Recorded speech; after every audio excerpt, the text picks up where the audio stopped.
என்னடா ஆச்சு?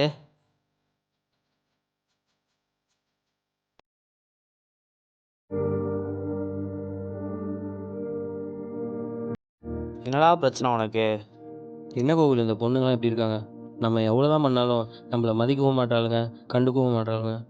எங்கள் அப்பா அம்மா கொடுக்குற காசு எல்லாமே அவளுக்கு தான் செலவு பண்ணியிருக்கா மச்சான். எனக்கு கூட நான் எதுவுமே பண்ணிக்க தெரியல. பார்த்துக்கலாம்டா.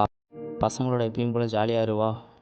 அது இல்லை மச்சான், பர்த்டேக்கு விஷ் பண்ணியிருந்தேன்டா போன வாரம். ஒரு வாரம் ஆச்சு மச்சான், ஒரு சின்ன ரிப்ளை கூட இல்லை. ஏதாவது ஒரு தேங்க்யூ, அட்லீஸ்ட் ஒரு சின்ன மெசேஜாவது பண்ணலாம்ல. மெசேஜை பார்த்துட்டு கம்முன்னு இருந்திருக்கா. ஒரு ஸ்மைலி ஈமோஜி போட்டிருந்தா கூட நல்லா இருந்திருப்பாங்க. மனசு வலி. அட ரிப்ளை பண்ணுவாடா, வாடா. எனக்கு மனசே கேட்கல, ஒரே மன உளைச்சலாக இருக்கு மச்சான்.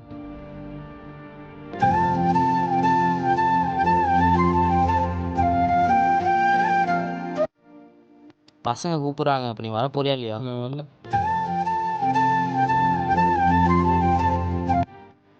யாரா? யாரும் இல்லை மச்சான், என் ஆள் தான். ஆளா? இப்போதான்டா ரிப்ளை பண்ணல, எடுத்து பேசுகிறா. இல்லை மச்சான், அது வேற. வேறையா? அப்போ யாருடா விஷ் பண்ண? இதோ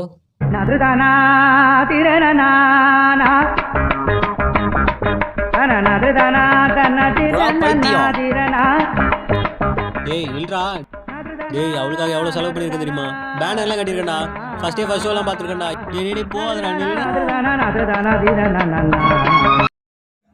சும்மா தூக்கி போட. ஐயோ என் ஃபோனு. டே நீ தான் சொல்லி வந்தான் பாத்தியா, எந்த செல்ஃபால அடிக்கண்டா அப்படின்னு ஒரு தோணு இல்லை. இப்போ அது மாதிரி திட்டு. ஆமாம், இப்படியே இந்த டைலாக்கே கரெக்டாக இருக்கீங்க.